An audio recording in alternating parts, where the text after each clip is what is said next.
Hey, so this is kind of a special week for me. If I had to remember right, this time, 25 years ago, me and Goliath and I, shoot me, had been together for, I believe it was a year. And this time, 25 years ago,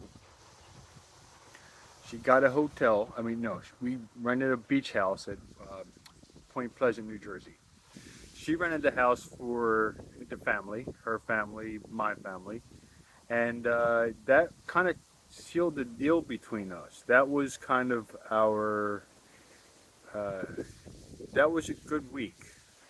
We spent the whole week together. Her family came up. Her mom, her dad, her sister, Steve came up, and I believe some of her cousins stayed for a day or whatnot. Went to the beach and had fun. Stayed at the house, and I had my own business. I had my own place to live. I was doing very, very well after 7 years being self-employed in my own business and doing really very, very well. Um, very successful. Something that my brother and I started out with on our own, and then he branched out. I branched out. But that this time, 25 years ago, things were amazing. I mean, things had went so well between us. Um, like I said before, when I first met Leo, he had the stitches and had recently had a second surgery. This After his second surgery, he got a little bit better, and then he had the third one. But by this time, we had been uh, camping up in the mountains together, just her and I, up at my favorite place, World's End State Park in Sullivan County, Pennsylvania, where I've been camping since I was like 10. Uh, So I took her camping. I've met all of her family, put satellite dishes in for all of her family so they could have their Italian stations. Um, so every single one of her family, majority of everybody got a satellite dish from me. I installed it at all their houses. Um, her aunts, her uncles, her cousins. So I knew all of her family. Uh, we had taken a trip down to Florida to visit my grandmom, my uncle, my aunt, uh, her and I, and my sister and brother-in-law. We all had gone down to, I believe it was May of that year, 25 years ago, um, to visit with my family. So she had met my family, I met her family. Things were going, you know, pretty well.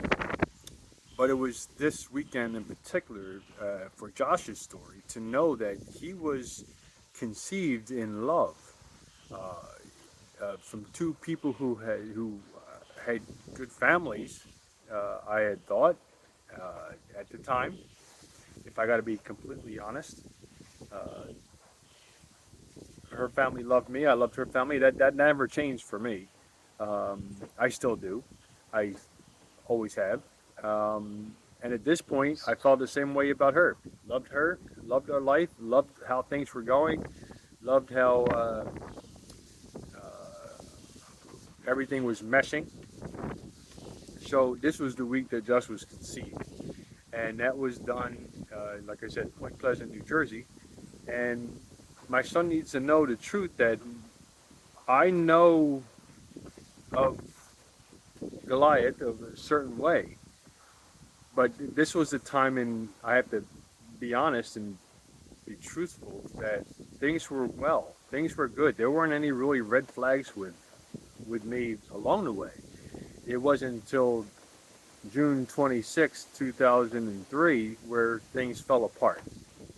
But up until then, Josh was, he had his grandparents, he had my grandmom, he had his, his grandmom and grandfather and family. Because we all got along so well, I thought it was natural that the next step was when Josh came along, and and to me it was it was the best thing that ever happened in my life. Being an uncle, being helping out with daycare and widows and orphans and homeless people, leading up to that point in my life. Um, I had a good life. My business was doing very well, very, very well. I was hitting my over six figures a year for the first time, being 30 years old and only a high school education, and I'm in business and I'm making six figures, and things were good. Things were going very well. I finished the basement. No, no, that's when the basement. Shortly after that, the task to do the basement was put out there on the table. Um, but things had progressed. Things had evolved. I had done a lot of work on the house, and there was from here on out the work on the house that I did in the basement to finish it. The 50,000 I spent, and told I was going to get it back, but never did. That is what. But this point is about that Joshua has to know that he was loved. He is loved. He always has been loved. He was. I remember the day that he was conceived, and that to me is special because I know he was a gift the whole time, and I always treated him like a gift. I never took one for granted, and I always thought of him. Him and our relationship were very, very tight. Like I want to, I want to say it's more or less like a godly relationship because we always talked. We never fought. We never. I never had to raise my voice with him. Um, he was a good boy. So the fact that this marks the day of 25 years ago where he, this was the beginning of his life. This week, that was so special for me. It still is special to me. I mean, him and I, our relationship for the next 10, 11 years were solid. We were solid. And, to think that I had no idea that a year and a half later, a year and a half, was it a year and a half after that, he would be born in April. So the next year, she called my son a business. I had no idea while we were consummating our relationship that in the back of her mind, my son, whom I love, she called him a business at the Bucks County Courthouse. And to me, that kind of tells me where her mindset was always at in the beginning. But at the time when him and I, when he was conceived, that wasn't a part of it. None of that kind of talk was ever, you know, uh, I did everything I could do to avoid a fight, and that's why we never fought. We never fought. I knew Goliath in one way, and then I knew Goliath in a different way. I knew my son's mom, and then I knew somebody else.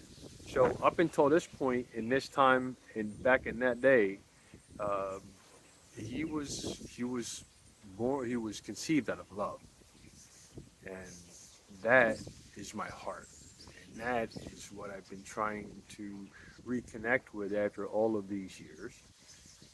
Which I understand. I don't know how else to use my words other than saying, "Hey, let's talk." And I've been saying that for how many years, but I still haven't been able to talk to him. Haven't been able to share with him, and I know that once we were able to reconnect, that everything would be fine. And there's a reason why he can't, and the parental alienation began uh, in June 26, 2003. That's when I no longer became a father. That's no longer when I became a person. That's when the good man that I was, or I am, always have been, the one person in the world found out that tried to make me out to be somebody I was never, and that's unfortunate for my son. And it's sad to think that 99.9% of the world that I've met in the 56 years I've been alive, um, that the percentage is that I'm well liked and admired, and I help people, and I love people, and I share with people, and I give to people, and that's who I am. So shortly after that, I don't know what changed, but it did. But more importantly, this is about Josh's day. This is about his week. This is about the time when things were good. This is about the times when things between us were I thought going in a great direction. It couldn't ask for anything more. I mean, all of our families got along. We all meshed. We all, you know, I love going over to families for Sunday dinners or weekend dinners or holiday dinners. I mean, I love the way her mom cooks. I love the way she cooks. I asked her to show me things. I try to learn how to uh, the way that they cook.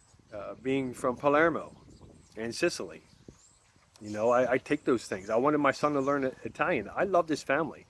To think that anybody would ever think anything differently about my heart when I speak to these messages is that my heart is for my son. And this is a special week for me, and I hope it's a special week for him. And I hope that at some point we can come to terms and have a conversation or two, and just see what happens.